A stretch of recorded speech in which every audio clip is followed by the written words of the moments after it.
What's cracking, everybody? Welcome back to the channel. New video.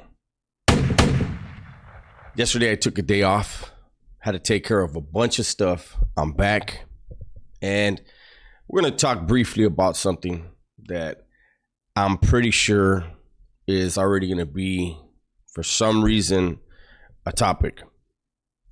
So as we know, there was a northern rapper, Raza from Northern California. Yes, his name's Lazy Boy, and he went on No Jumper, and it was a thing, right? That because he's the first one, and from Northern California, Raza to come down here and be on No Jumper and be interviewed, and some people were like, "Oh, that's a big thing." It's not a big thing. I guess it's a great thing for Raza from Northern California, for their movement as far as the rap music. That's a great thing for them. They're getting some shine. Those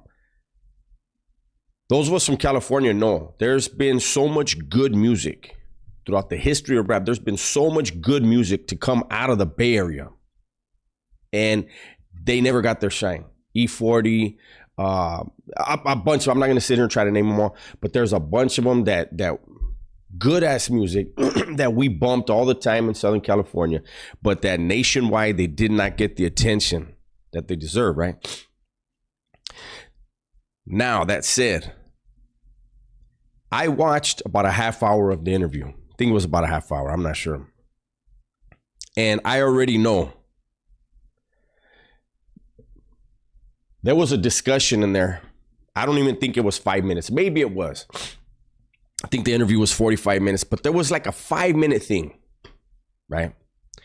Where this youngster, Lazy Boy, said that he feels that the rappers, the Raza from Southern California, have stole the Northern rappers' stilo.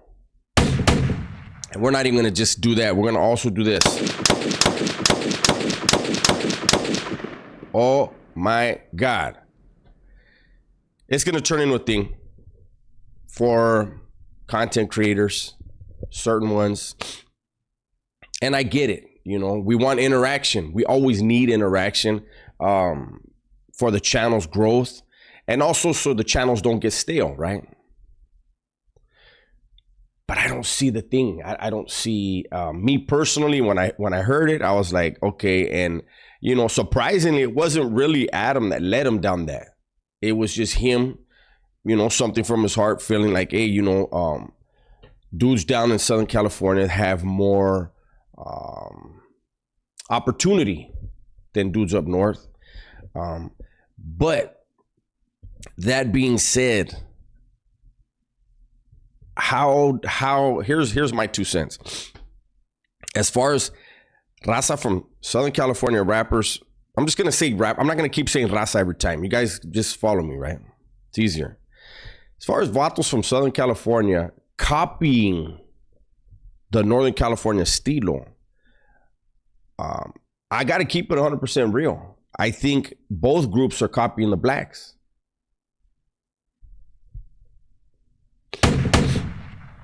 Honestly. So what we had prior was Raza from Southern California. They had a certain sound to them that was not black. We're going to say not a black sound, okay? They were known for that. And keeping it real, for a lot of Raza, that sound wasn't, come on, we grew up listening to, NWA, Ice-T, when it first started. That West Coast sound was gangbanging. And then the Raza from Southern California came, and they were mixing oldies into it. It wasn't necessarily my thing. And I think for a lot of Raza, that grew up with hip hop, we were used to the New York sound. We were used to the West Coast gangster sound. And that sound was just foreign to our ears. And it was like, yeah, it's fucked up that even though those are our people, we should support them. But people like what they like, right? And so that sound didn't explode. I think they should have kept tinkering with it, so that the raza had a distinct sound, right? Like reggaeton, like you know where that music's coming from, right? But it just kind of stayed stagnant.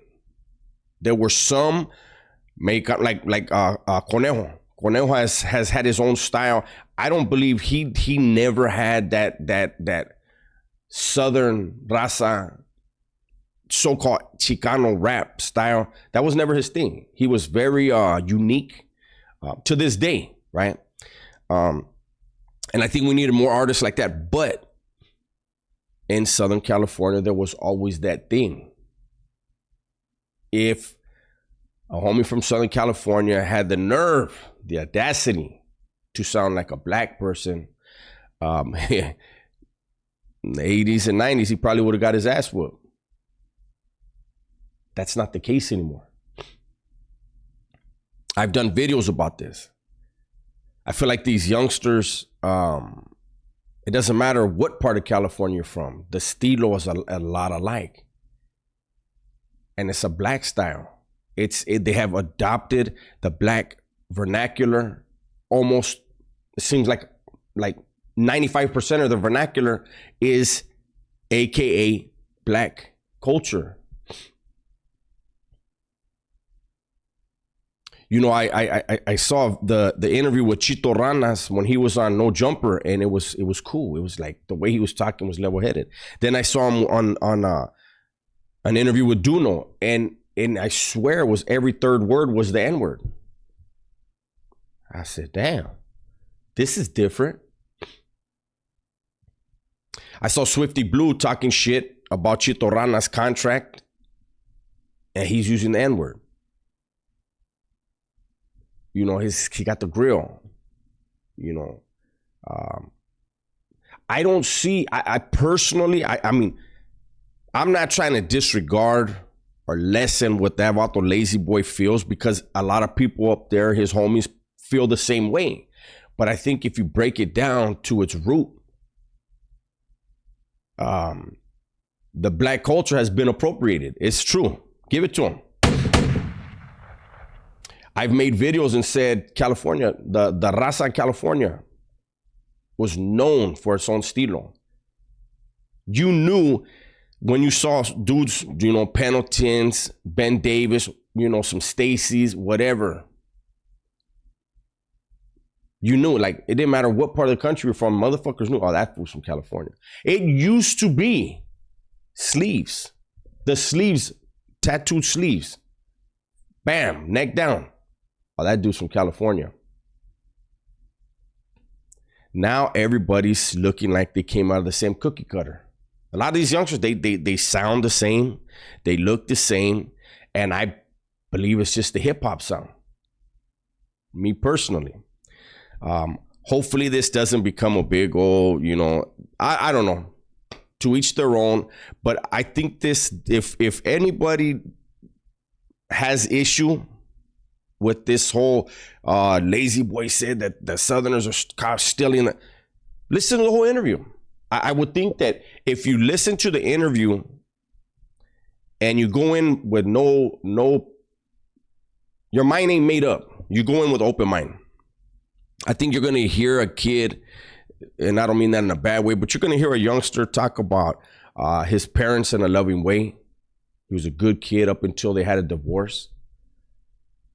He was hurt by the divorce and, you know, got in the streets. Everybody that gets in the streets is they're getting in the streets because of some type of trauma or hurt in their lives. So it's that same thread that we all had, right? He never used any disrespectful terms. I think he handled the interview well. I think it was a great interview. I think he was a great representation of the raza up there. And, you know, unfortunately, I think maybe he wasn't sensationalistic enough for Adam to say, let's bring another one. But I may be wrong. Adam might say, let's find one that's a knucklehead that might stir the pot. Hopefully nobody bites on that. Any of the raza from Northern California, don't bite into that, man. If you get asked on his platform, as well as a raza from Southern California, come on now. You get invited on there, don't bite into the disrespecting amongst Raza, regardless of what part of the state they're from, eh?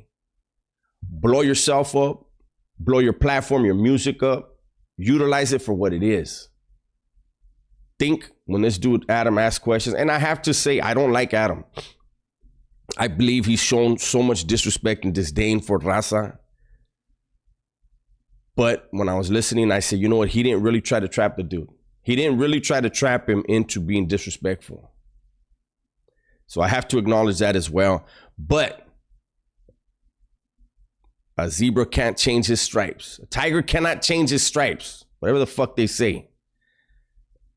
Anybody that gets on there, any Raza, I don't care where you're from Texas, you're from Southern California, Northern California, Oregon, I don't give a damn. Always listen to what Adam's asking and make sure you don't bite. Anybody gets on there, utilize the platform to your advantage to get your bag, right? So I'm not going to make this a long video. I just want to get this out there. Usually I always take a few days when stuff like this happens. I want to see what other content creators have to say. But this one I say, you know what? My mind's made up. That youngster wasn't disrespectful at all. I think he carried himself well. He handled himself well, handled the interview well. And congratulations, big dog.